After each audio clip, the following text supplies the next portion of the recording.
అయ్యా పండగకి మందిరానికి ఎందుకు వస్తాం? ఏదైనా చెప్పావు చెప్పు.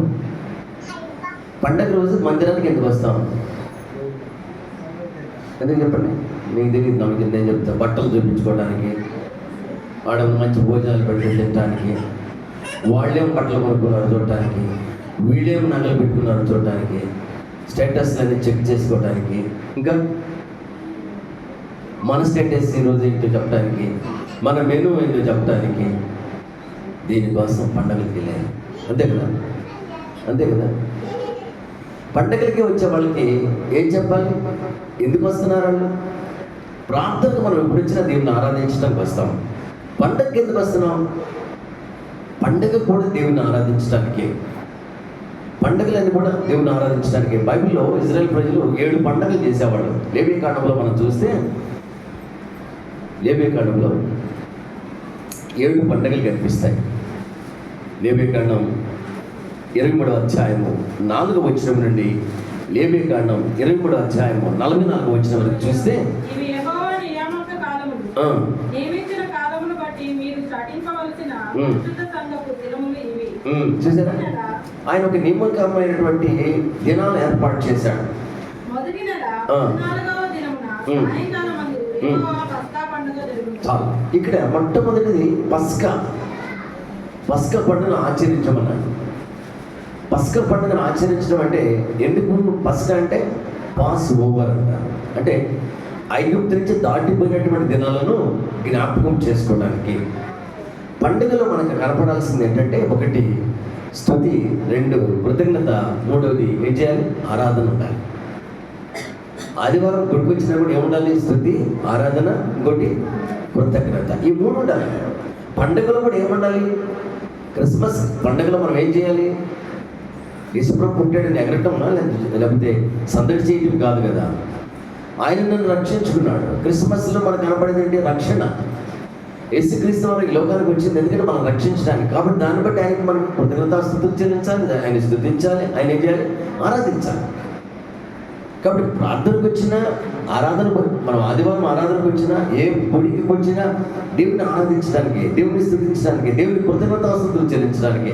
పండగలో కూడా అంతే. అకేషనల్ బట్టి వీళ్ళు పాస్ ఓవర్ అంటే దాటిపోయిన దినాలను జ్ఞాపకం చేసుకున్నారు.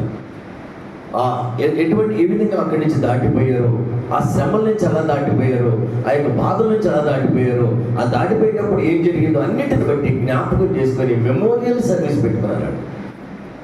అందుకని మీరు అది పస్కాను ఆచరించమన్నాడు. రెండవది 23వ అధ్యాయము 6 నుంచి 6 వచనం చూస్తే పులియని రొట్టెల పండుగ. మళ్ళీ షార్ట్గా చెప్పేసుకుంటాం. ఇక్కడ పులియని రొట్టెల పండుగ. మొట్టమొదటి పస్కా పండుగ బానిసత్వం నుంచి విడిపించాడని థ్యాంక్స్ చెప్పేవాళ్ళు, స్తుతించేవాళ్ళు, ఆరాధించేవాళ్ళు. రెండవది పులియని రొట్టెల పండుగ రోజు శ్రమలన్నింటినీ పూర్తి చేసుకునేవాళ్ళు.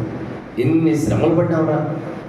అయ్యో, ఆ శ్రమలన్నింటిని బట్టి దేవునికి కృతజ్ఞతాస్తుతులు చెల్లించేవాడు. ఆ శ్రమలన్నింటిని తలంచుకొని దేవునికి స్తుతులు చెల్లించేవాడు. ఆ శ్రమలన్నింటిని తెలుసుకొని దేవుని ఆరాధించేవాడు.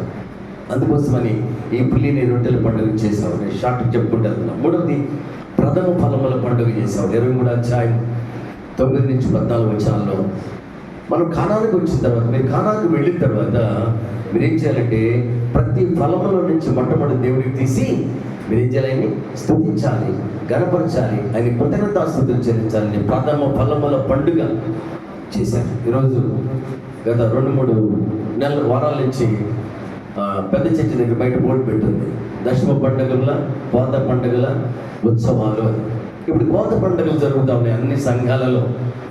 కాబట్టి ఒక నియమకం అనమాట. దేవుడు మాకు సంపదనిచ్చాడు, దేవుడు మాకు మంచి పంటలు ఇచ్చాడని కోత పండుగ చేసేవాడు, ప్రథమ ఫలముల పండుగ చేసేవాడు. ఈ విధంగా నియమించుకున్నారు కొన్ని పండుగలు. ఇక్కడ మనం ఈ ప్రథమ ఫలాల పండుగ కానానికి వచ్చిన తర్వాత ప్రతి దానిలో మొట్టమొదటి దేవుని కొరకు సమర్పించుకొని ఆయన్ని స్తుతించి, ఆయన గణపరిచి, ఆయన ఆరాధించి, ఆయన కృతజ్ఞతాస్తుతులు చెల్లించాలని ఈ ప్రథమ ఫలముల పండుగ చేయమని ఆజ్ఞయించాడు. 4వది పెంతెకొస్తు పండుగ. 23వ అధ్యాయము 12 నుంచి 23 వచనాలు చూస్తే, పస్కా తర్వాత మరి 50 రోజులు, పస్కా తర్వాత 50 రోజుల తర్వాత చేసేటువంటిది ఈ యొక్క పెంతెకొస్తు పండుగ. ఈ పెంతెకొస్తు పండుగను ఆచరించేవాళ్ళు. మనం మనకి ఎప్పుడు పాత నిబంధనలో అంతగా కనిపించిన పెంతెకొస్తు పండుగ గురించి హైలైట్గా అపోస్తల కార్యంలో మనకి ఆ మేడగదిలో వారు చేశారు పెంతెకొస్తు పండుగ. అదే పండుగను ఆచరించారు. కాబట్టి పస్కా అయిపోయిన తర్వాత 50 రోజులకి వీళ్ళు ఏం చేసేవాళ్ళు, ఈ పెంతెకొస్తు పండుగను ఆచరించేవాళ్ళు. దేవుడు వారికి చేసిన కార్యాలను బట్టి దేవునికి మహిమ చెల్లించేవాడు. 5వది బూరల పండుగ ఉండేది. బూరల పండుగ లేవికాండం 23వ అధ్యాయము 12-23 వచనాలు చూస్తే వాళ్ళు పస్కా తర్వాత వారు మారు మనసు నిమిత్తం ఈ యొక్క బూరలు ఊదేవాళ్ళు అనమాట. రండి అని ఇప్పుడు మనం కూడా బోర పొందుతున్నాం. ఏం బోర పొందుతాం విలేజ్లో అయితే మైకి పెట్టేస్తాడు పొద్దున్నే భాస్కర్ ఏమని, ఈరోజు ఆరాధన ఉందని పొద్దున్న అనౌన్స్మెంట్ చేస్తాడు. ఏం చేస్తారు పాటలు పెట్టేస్తారు. ఏంటది బూర, ఏంటది ధ్వని, రండి మందిరానికి రండి ఈరోజు ఆరాధన ఉందని. కాబట్టి పాత దినాల్లో బూరలు పొందేవాళ్ళు. మిమ్మల్ని సరి చేసుకునే దినాలు వచ్చాయి, మీరు మారు మనసు పొందేటువంటి దినాలు వచ్చాయి, మీ పాపాలు ఒప్పుకొని దేవుని క్షమాపణ పెట్టుకోండి అని బూరలు పొంది దేవుని సన్నిధిలో వారు మారు మనసు గురించి ఈ బూరల పండుగను ఏర్పాటు చేసుకునేవాడు. 6వది ప్రాయశ్చిత్త పండుగ చేసేవాడు. లూకాసు అది లేవికాండం 23వ అధ్యాయం 26-32 వచనాల్లో వారు మారు మనసు పొందిన 10 దినాల తర్వాత పశ్చాత్తాపడాలి. కాబట్టి దానికోసం పశ్చాత్తాప దినాలు ఏర్పాటు చేసి ఈ పశ్చాత్తాప పండుగలు జరిగించేవాడు. ఆ తర్వాత గుడారాల పండుగ, పర్ణశాలల పండుగ అంటారు, ఇది జరిగించేవారు. లేవికాండం 23వ అధ్యాయం 33-44 వరకు ఈ గుడారాల పండుగ. వాళ్ళు ఏ విధంగా ఆ యాత్రలో, కనాను యాత్రలో వాళ్ళు ఏ విధంగా అక్కడి నుంచి ఐగుప్తు నుంచి ప్రయాణంలో ఎలా వాడి జీవితం అంతా ఎక్కడ గడిపారు, అరణ్యంలో. దేని కింద గడిపారు, గుడారాల కిందే. చివరి వరకు కూడా ఆ గుడారాల కింద వారి బ్రతుకును కొనసాగించారు కనానుకు వచ్చే వరకు కూడా. అందుకోసమని అబ్రహాం జీవితంలో కూడా ఎప్పుడు కూడా బిల్డింగ్ కట్టుకోలేదంట.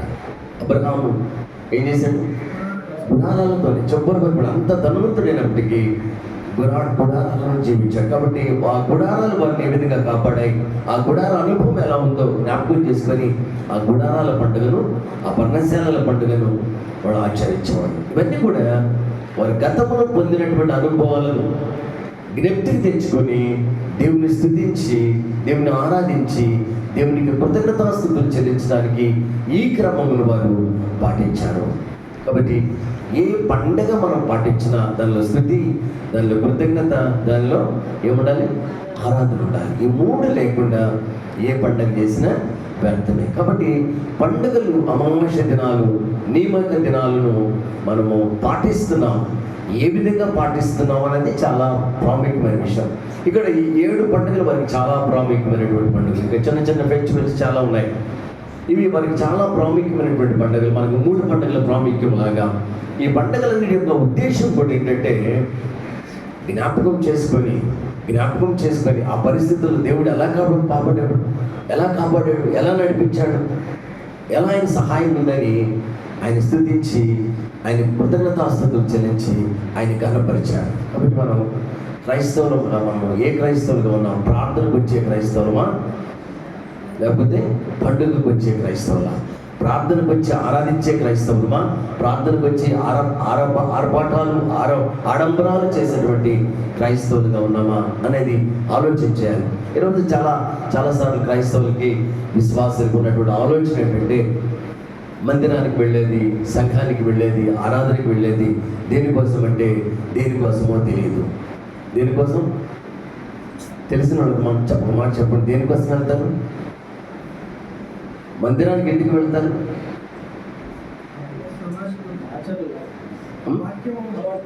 అలవాటు. ఎస్, వాక్యం వినడానికి. దేవుడు ఏం మాట్లాడతాడని. ఎంతమంది ప్రవీణ్ చెప్పిన మాటకి ఎంతమంది ఓకే అంటారు? అది ఓకే ఓకే ఓకే దేవుని వాక్యం విని అన్ని సరి చేస్తుంది, అన్ని ఉంటాయి ఇంక్లూడింగ్ వాక్యం వింటే గద్దిస్తుంది, సరి చేస్తుంది, నీతి వరకు నడిపిస్తుంది, 4 ఉంటాయి కదా. కాబట్టి మన జీవితాలను సరి చేసుకుని దేవుని ఆశీర్వాదాలు పొందడానికి ఒకే మాటలు చెప్పేద్దాం. ఆ దృక్పథంతో, ఆ కాన్సెప్ట్తో, ఆ ఆలోచనతో వచ్చినటువంటి క్రైస్తవులు ఎంతమంది? ఇప్పుడు ఈరోజు రాను వాళ్ళందరూ ఆ కాన్సెప్ట్ తెలియదు కదా. తెలిసిన వాడు మీరేం చెప్పాలి? దేవుని మందిరం వచ్చే ఉద్దేశం తెలియకుండా దేవుని మందిరానికి వచ్చినా కూడా ఉపయోగం ఉండదు. కాబట్టి మనం ఏది చేస్తున్నా దాని యొక్క పూర్వోత్తరాలు, మన పరాలు మనం తెలుసుకోవాలి. దాని యొక్క బ్యాక్గ్రౌండ్ ఏంటి, దాని యొక్క ఫౌండేషన్ ఏంటి, దాన్ని అనుకున్నటువంటి బ్యాక్గ్రౌండ్ తెలుసుకోవాలి. ఎందుకు అనేది మూలాలు తెలుసుకోకుండా మనం చేస్తే తప్పు. కాబట్టి వెళ్ళాలి, ఆదివారం మందిరానికి వెళ్ళాలి. ఎందుకు వెళ్ళాలో తెలియదు, ఎందుకు వస్తున్నాం తెలియదు. అందుకని ఏంటంటే కుదిరితే వెళ్ళడం, కుదరకపోతే మానుకోవడం. ఎందుకంటే తెలియదు కదా, విషయం తెలియదు కదా. అర్థమైందా?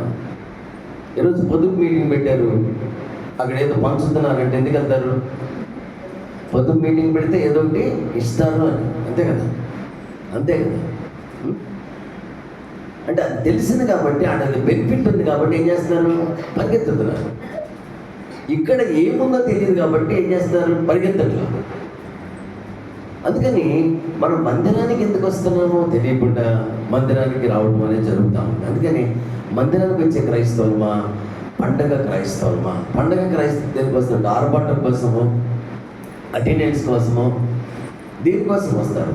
మందిరానికి ప్రార్థనకు వచ్చేటువంటి క్రైస్తవుల్లో దేవుని మనం స్తుతించాలి, దేవుని మనం ఆరాధించాలి, దేవుని మనం కృతజ్ఞతాస్తుతులు చెల్లించాలి. 3 కామన్ మెయిన్గా వాటిని గుర్తు చేసుకొని దేవుని మందిరంలోకి రావాలి. కాబట్టి జ్ఞాపకం చేసుకోండి, ఈరోజు ఎక్కువ శాతం ఆచార క్రైస్తవులు, ఆర్భాట క్రైస్తవులు ఎక్కువ అవుతున్నారు. కానీ ఆత్మీయంగా దేవుని ఆరాధించాలి, దేవుని గణపరచాలి, దేవుని మహిమపరచాలి అనేటువంటి ఉద్దేశం లేదు. ఇక్కడ పండుగైనా ఆరాధనైనా ఉద్దేశం ఒకటే.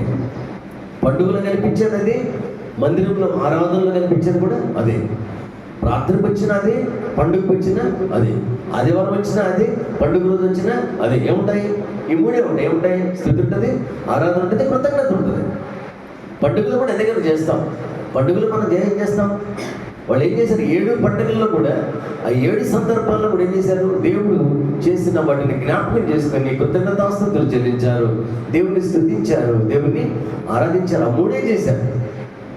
అంత బానిసత్వం నుంచి నాయన మమ్మల్ని తప్పించామని, అంత శ్రమల నుంచి మమ్మల్ని తప్పించామని, అంత ఘోరమైనటువంటి పరిస్థితుల నుంచి మమ్మల్ని లేవనెత్తామని.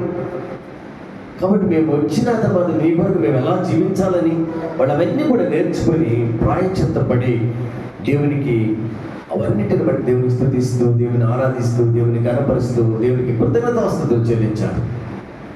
ఇప్పుడు హాయిగా మంచి ఇంట్లో ఉంటున్నాం, ఆ జీవితం అంతా ఎక్కడ గడిపారు? గుడారంలో గడిపారు. అది గుర్తు చేసుకున్నారు. ఆ గుడారాలు మేము ఎట్టున్నాం? అసలు ఆ గుడారాలో ఎలా జీవించగలిగామని ఇప్పుడు జ్ఞాపకం చేసుకుంటే కదా, ఎన్ని గుర్తొస్తే కదా దేవుని కృతజ్ఞతాస్తుతులు. మన గత స్థితి గుర్తొస్తే కదా దేవునికి కృతజ్ఞతాస్తుతులు. అందుముందు మనం ఎక్కడికి వెళ్ళేవాళ్ళం? అంతకుముందు మనం చిన్నప్పుడు ఎక్కడికి వెళ్ళేవాళ్ళం అంటే చెంపట్టుకొని వెళ్ళేవాళ్ళం. భోజనానికి వెళ్ళినా, ఇంకెక్కడికి వెళ్ళినా. తెలుసా మీకు మీరు మా పాతకాలం జీవితం కాదు కాబట్టి మీరు లేటెస్ట్ వాళ్ళు కాబట్టి మీకు తెలియదు. పాతకాలంలో భోజనానికి వెళ్ళినా చెంపట్టుకు వెళ్ళాలి, అర్థమైందా? ఊరు ప్రయాణం అయినా చెంపట్టుకు వెళ్ళాలి, ఇంకా వేరే కాలకృత్యాలకు వెళ్ళాలన్నా చెంపట్టుకు వెళ్ళాలి. ఇప్పుడు చేతులు ఊపుకుంటూ వెళ్ళిపోతారు. అక్కడ వాళ్ళు భోజనానికి అక్కడ వాళ్ళు బాటిల్స్ పెట్టేస్తారు, వాటర్ పెట్టేస్తారు. మనకంతా కూడా వెస్ట్రన్ టాయిలెట్స్ ఉన్నాయి, నీళ్లు పట్టుకెళ్ళే పని లేదు. ఊర్లకి వెళ్తే ప్రయాణం అయితే ఆ టీ వాటర్ వాటర్ వాటర్ తండ పని అంటే ఉంటుంది. అప్పటికప్పుడే ఇచ్చేస్తారు. ఫ్లైట్లో అయితే వాళ్ళే ఇచ్చి బలవంతాన్ని ఇస్తారు కదా. కాబట్టి గతాన్ని జ్ఞాపకం చేసుకున్నప్పుడు మనం నీళ్లు మోసుకొని పోయాం. ఈరోజు ఇంట్లోనే బెడ్రూమ్లోనే వచ్చేసింది, మోసుకొని పోయే పని లేకుండా. ఇవన్నిటి బట్టి మనం ఏం చేయాలి? దేవుణ్ణి కృతజ్ఞతాస్తుతులు చెల్లించాలి, దేవుని స్తుతించాలి, దేవుని ఆరాధించాలి.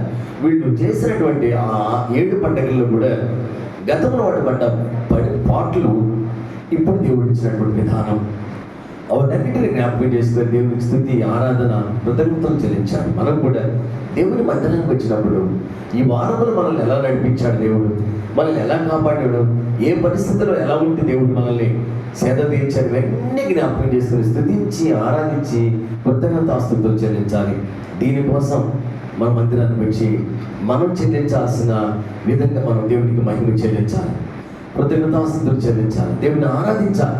ఇది ప్రాముఖ్యమైనటువంటి విషయం. అందుకని మందిరానికి ఎందుకు వస్తున్నామో తెలియట్లేదు, పండుగకి ఎందుకు వస్తున్నామో వేరియేషను తెలియట్లేదు. పండుగకు వచ్చినా, మందిరానికి వచ్చినా, ఆదివారం వచ్చినా, పండుగ రోజు వచ్చినా ఉండేది ఏంటి? స్తుతి, ఆరాధన, కృతజ్ఞత ఉండాలి. ఈ 7 పండుగలను వాళ్ళు అదే చేశారు, 7 పండుగలు అదే చేశారు. కాబట్టి మనం ఏ క్రైస్తవులుగా ఉన్నాం? పండగ క్రైస్తవులుగా ఉన్నామా, లేకపోతే ఆదివారం క్రైస్తవులుగా ఉన్నామా? ఏ క్రైస్తవులుగా ఉన్నాం? ఏ క్రైస్తవులుగా ఉన్నాం? పండగ క్రైస్తవులుగా ఉన్నాం, మండే క్రైస్తవులుగా ఉన్నామా? నిజమేనా? సెగ తగలాల పక్కన తేజకి తగులుతుందా వేడి? మండే క్రైస్తవులుగా ఉన్నాం అంటున్నాడు. మండే క్రైస్తవులు అయితే ఏం చేయాలా? ఏం చేయాలా? రాజేశ్వరం నిద్రే రావద్దు వస్తుంది. మనం ఎలా ఉన్నామంటే, ఎలా ఉన్నాం? మనం చల్లగా ఉన్నాం, చల్లగా ఉన్నాం. ఎట్లుండాలి? మంటతో ఉండాలి, మంటతో ఉండాలి, మండుతూ ఉండాలి, ఇతరులను మండించే వరకు ఉండాలి. ఏదో ఆచారంగా, ఏదో అలవాటు ప్రకారం మందిరాలకి వెళ్ళేవాడికి ఉండేవాడు. మనం ఇదే చేస్తున్నాం, ఇవే చేస్తున్నాం, ఎన్నెన్నో పండుగలు చేస్తున్నాం. ఏ పండుగ చేసినా ఎవరికి మహిమ రావాలి? దేవునికి మహిమ. జన్మదినం చేసుకుంటున్నాం, అది పండుగగా. బర్త్డే సెలబ్రేషన్ ఏంది? ఒక పండుగ. ఆ పండుగలు కూడా మనం ఏం చెప్పాలి దేవుడికి? అయ్యా, ఇంకొక ఆయుష్కాలాన్ని పెంచి, ఆయుష్కాలాన్ని ఇచ్చి, ఇంకొక దయాకిరీటాన్ని ఇచ్చినావు, నీకు స్తుతి, నీకు స్తోత్రం అని స్తుతులు చెల్లించాలి, కృతజ్ఞత చెల్లించాలి, ఆరాధించాలి. నాకు 150 సంవత్సరాలు అయ్యాయి అని, అంతే కదా. బర్త్డే రోజు ఏం చేస్తున్నాం? దేవుడిని పక్కన పెట్టేస్తున్నాం. ఏం చేస్తున్నాం? మన సెలబ్రేషన్ వేరుగా ఉంటుంది. మన సెలబ్రేషన్ ఎలా ఉంటుంది? అదే కదా, డ్యూటీలు చేస్తుంటే ఉంటాయి. వైర్ ప్రాక్టీస్ చేస్తుంటే పాటలు పాడకుండా డ్యూటీలు చేస్తే కుక్కలు అంటూ వస్తాయి, లారీలు అంటూ వస్తాయి, అన్నీ అంటూ వస్తాయి కదా. కాబట్టి జ్ఞాపకం చేసుకోండి, మనము దేవుని కొరకు మనం బ్రతకాలి, దేవుని కొరకు మనం జీవించాలి. బట్ జ్ఞాపకం చేసుకుని ప్రతి విషయంలో మనము పండగ క్రైస్తవులు కాకుండా ప్రార్థనా క్రైస్తవులుగా ఉండాలి. ఈరోజు క్రైస్తవులలో సరైనటువంటి అవగాహన లేకుండా పోతా ఉంది. భయం అనేది లేకుండా పోతా ఉంది. భయం లేదు, భయం లేదు. ఎందుకంటే మన దేవుడు జాలిగల దేవుడు, మన దేవుడు దయగల దేవుడు, మన దేవుడు అలాంటి వాడు కరుణగల దేవుడు. ఆయన కోపాన్ని త్వరగా కోపించే దేవుడు కాదు, కోపించుతూనే వాత్సల్యతను జ్ఞాపకం చేసుకునే దేవుడు. అందుకని మనకి ఎలా ఉంది?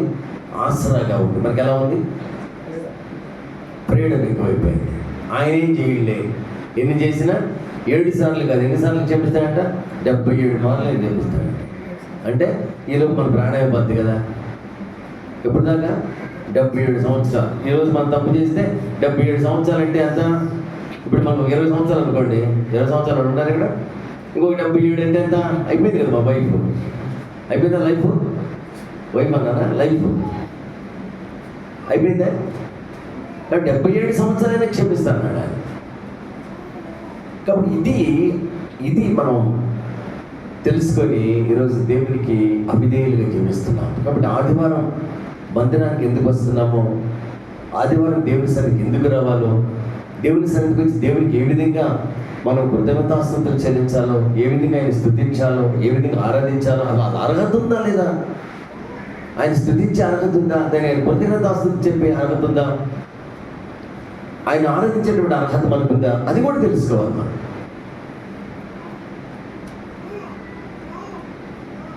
లోకంలో చాలామంది పెద్దవాళ్ళు ఉంటారు మనకంటే. వాళ్ళకి మనం వెళ్ళి ఒక థ్యాంక్స్ చెప్పడానికి ఛాన్స్ ఉంటుందా? ఒక ప్రైమ్ మినిస్టర్కో రాష్ట్రపతికి వెళ్ళి నేను థ్యాంక్స్ చెప్తానంటే ఒప్పుకుంటారా? చెప్తావా? చెప్పగలవా? అంత సీన్ ఉందా? అంత లేదు. ఈయన పరమతండ్రి అయిన, సర్వాధికారి అయిన, సర్వాన్ని ఏర్పాటు చేసినటువంటి ఈ సర్వాధికారికి కృతజ్ఞతాస్తుతులు చెప్పండి. ఆయన అంగీకరిస్తాడు, ఆయన జవాబిస్తాడు, ఆయన రెస్పాండ్ అవుతాడంటే ఎవరికి మనం థ్యాంక్స్ చెప్పడానికి చూస్తున్నాం? చిన్న చిన్న వాటికి, చిన్న చిన్న వాళ్ళకి థ్యాంక్స్ చెప్తున్నాం. కానీ అవి కూడా సహాయం చేసిన దేవుడు, అన్నిటిని ఇచ్చిన దేవునికి ఈరోజు మనం కృతజ్ఞతాస్తుతులు చెల్లించలేకపోతున్నాం. కాబట్టి దయచేసి నేను మీకు 2 చేతులు జోడించి చెప్తున్నా, ఆదివారపు క్రైస్తవులు కాకుండా ఆరాధన క్రైస్తవులుగా ఉండాలి. పండుగ క్రైస్తవులు కాకుండా ప్రార్థించే క్రైస్తవులుగా ఉండాలి. అయిపోయింది, టైం లాస్ట్కి వచ్చేసేసింది, రాకడ చాలా దగ్గరలో ఉంది. విచిత్రమైనటువంటి సంఘటనలు జరుగుతున్నాయి. ఇక్కడ మనం ఈ భూమిని పట్టుకొని ఉందామంటే భూమి ఏం చేస్తుంది? విడిచిపెడుతుంది. పట్టుకుంటే ఉంటుందా? ఉంటాయా? ఒక రోజు భీమన్ని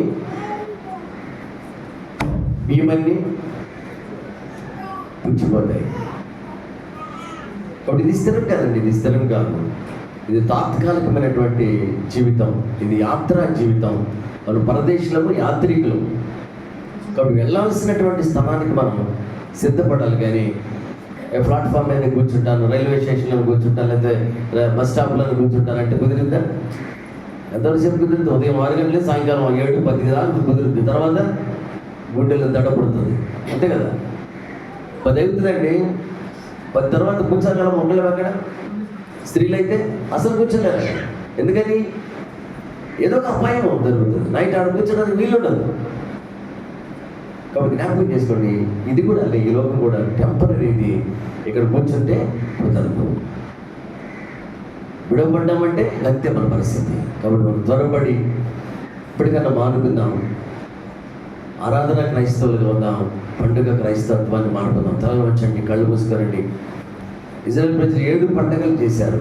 ప్రతి పండుగలో స్తుతించారు, ప్రతి పండుగలో కృతజ్ఞత చెప్పారు, ప్రతి పండుగలో ఆయన ఆరాధించారు. పండుగ అంటే ఏదో సంబరం కాదు, ఆర్భాటం కాదండి. దానిలో కూడా దేవుని స్తుతించాలి, దానిలో కూడా దేవుని ఆరాధించాలి, దానిలో కూడా దేవుని కృతజ్ఞతాస్తుతులు చెల్లించాలి. ఈరోజు వేరియేషన్ తెలియకుండా ఈరోజు జీవిస్తున్నాం. జాగ్రత్త సుమ, భయము లేకుండా పోతా ఉంది. ఆయన చూస్తున్నాడు. ఆయన చేయి విడిచిపెట్టాడంటే మన పరిస్థితి ఏమవుతుందో, ఒక్క క్షణం ఆయన మనల్ని మర్చిపోయాడంటే మన పరిస్థితి ఏమవుతుందో. జాగ్రత్త సుమ, చాలా జాగ్రత్తగా ఉండాలండి. పెద్దవాళ్ళు అంటుంటారు, ఒళ్ళు దగ్గర పెట్టుకొని పని చేయరా, ఒళ్ళు దగ్గర పెట్టుకొని నడువురా, ఒళ్ళు దగ్గర పెట్టుకొని చదువురా, ఒళ్ళు దగ్గర పెట్టి జీవించరా అంటుంటారు. నిజమే. జాగ్రత్త సుమ, బైబిల్ లేని జీవితాలు ఈ జీవితాల్లో మనకు కనిపిస్తూ ఉంటాయి. బైబిల్ లేనటువంటి బ్రతుకు ఈరోజు మనకు కనిపిస్తూ ఉంది లోకంలో. విచ్చలవిడి బ్రతుకు కనిపిస్తూ ఉంది ఈ లోకంలో. ఎంత ఘోరంగా ఉన్నాయండి, ఒకసారి ఆలోచన చేయండి. ఎంత ఘోరంగా ఉన్నాయండి, ఆలోచన చేయండి. 8th క్లాస్ పిల్లవాడు 10th క్లాస్ పిల్లలు చంపేశాడు. ఎంత ఘోరం అండి. పిల్లలు తండ్రులను చంపేస్తున్నారు, భార్యలు భర్తలను చంపేస్తున్నారు. అసలు ఎంత ఘోరంగా ఉందంటే అంత ఘోరంగా ఉంది. చిన్న పిల్లలు హత్యలు చేసేస్తున్నారు.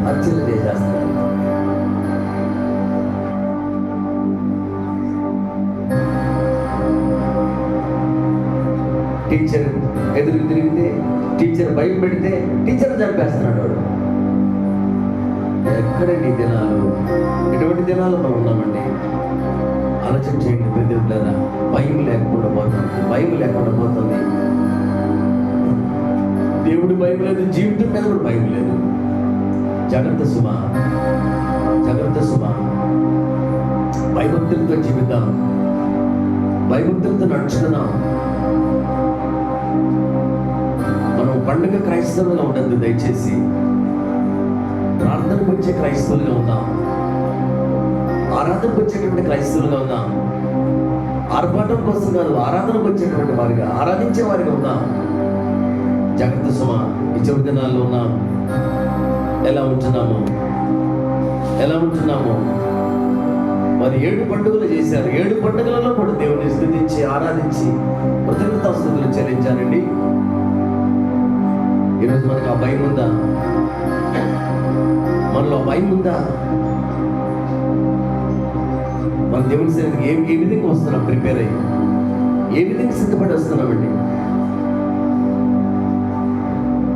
ఏదో కాలక్షేపానికి వచ్చేవారు కొంతమంది, ఏదో వెళ్దాంలే అన్నాడు కొంతమంది, నన్ను నేను కనపరుచుకోవాలని కొంతమంది, అట్లా ఇలా అటెండెన్స్ చేసుకుంటే చాలని కొంతమంది. అయ్యో భయమేడం.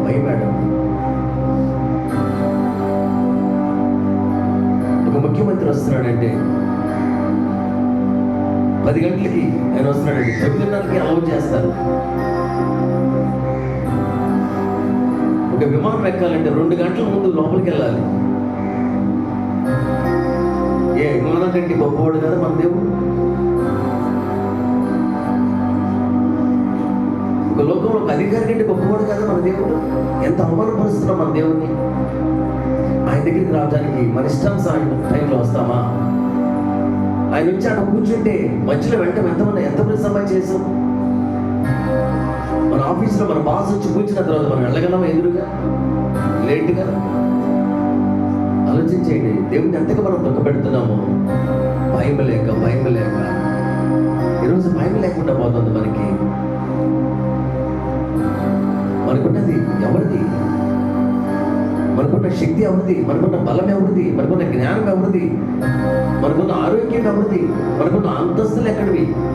మన స్థితి గతులన్నీ ఆయన ఇచ్చినవి కదా. మనం తెచ్చుకున్నామా? వస్తా తల్లి గర్భంలో నుంచి బయటికి తెచ్చుకున్నప్పుడు ఎన్ని వచ్చినాయా? ఈ లోకంలో మనం తెచ్చుకున్నామా? అన్ని ఇచ్చిన దేవుని నువ్వు మర్చిపోతే అన్ని తీసేసి ఏం చేస్తావు? ఆయన ప్రేమ ఆసరాగా ఉంటుంది. ప్రియరా, జాగ్రత్త సుమా. చెప్పండి, రాని వాళ్ళకి కూడా చెప్పండి, తెలియని వాళ్ళకి కూడా చెప్పండి. ఏ విశ్వాసంగా మనం జీవిస్తున్నాం, ఆయన ఎంతగా బాధ పెడుతున్నాం. ఆయన చేయి విడిచిపెట్టేస్తే మన పరిస్థితి ఏంటి? ఆయన ఇంకా ఓర్చుకుంటూ ఉన్నాడు. దాని మెల్ల చేతులు చాపు పిలుస్తున్నాడు. ఈ రోజన్నా మారుతామేమో, ఈ రోజన్నా తెలుసుకుంటామేమో, ఈ రోజన్నా ఆయనకు ఒలుగుతామేమో, ఈ రోజైనా ఆయన భయపడతామేమో. మనకి 10 గంటలకు ప్రార్థన అంటే 9:30కి దేవదూతను పంపిస్తాడు ఆయన ఇక్కడికి. ఎప్పటికప్పుడు దేవదూతలు ఆయన సమాచారం పంపిస్తూ ఉంటారు. ఏం జరుగుతుంది ఇక్కడ, మనం ఎప్పుడు వచ్చామో, ఎలా కూర్చున్నామో, ఎలా వింటున్నామో, ఎలా దేవుడికి లోబడుతున్నామో, ఎలా భయపడుతున్నామో అన్ని రికార్డ్ అవుతాయి. నాకు భయం వేసింది. నేను బయటికి వెళ్ళినప్పుడు వీడు పాటలు పాడుతుంటారులే అని సండే స్కూల్ పిల్లలకి తీసుకురావాలి, బ్యాటరీస్ తెచ్చుకుందాం అని బయటికి వెళ్ళా. భయం వేసింది నాకు. అక్కడ ఆయన దేవతలను పంపించి అక్కడ కూర్చోబెడితే నువ్వు బయటకు వచ్చావా అని. జాగ్రత్త సుమా. దేవుడు చూస్తున్నాడు. పిల్లరా, భయముతో వణుకుతో జీవిద్దాం, దేవునికి లోబడతాం. దేవుని భయం మనలో ఉంటే రోగాలకు భయపడాల్సిన పనిలే, దయ్యాలకు భయపడాల్సిన పనిలే, ఆటంకాలకు భయపడాల్సిన పనిలే, అవరోధాలకు భయపడాల్సిన పనిలే, శత్రువుకు భయపడాల్సిన పనిలే, ఏ కష్టానికి భయపడాల్సిన పనిలే. ఈరోజు ప్రతిదీ మన మీద దాడి చేస్తుందంటే, ప్రతిదీ మనల్ని ఒత్తిడికి గురి చేస్తున్నాయంటే, ప్రతిదీ మనల్ని ఆటంకపరుస్తున్నాయంటే కారణం ఏంటంటే మనలో భయం తగ్గింది, మనలో భయం లేదు కొంతమందిలో. అందుకని ఇవన్నీ ఒత్తిడి ఎక్కువైపోతాం, మనకి టెన్షన్స్ ఎక్కువైపోతున్నాయి. కారణం ఏంటంటే దేవుని భయం లేకపోతే అవన్నీ మనల్ని ఆవరిస్తాయండి, అవన్నీ మనల్ని ఒత్తిడికి గురి చేస్తాయి. ఆలోచించేద్దామా? ఆదివారపు క్రైస్తవులుగా ఉండటం మానేసుకొని ఆరాధన క్రైస్తవులుగా మనం ఉండాలి. పండగ క్రైస్తవులుగా కాదు, ప్రార్థన క్రైస్తవులుగా మనం ఉండాలి. అది దేవుడు మనల్ని కోరుకుంటున్నాడు. దేవుని అడుగుదామా?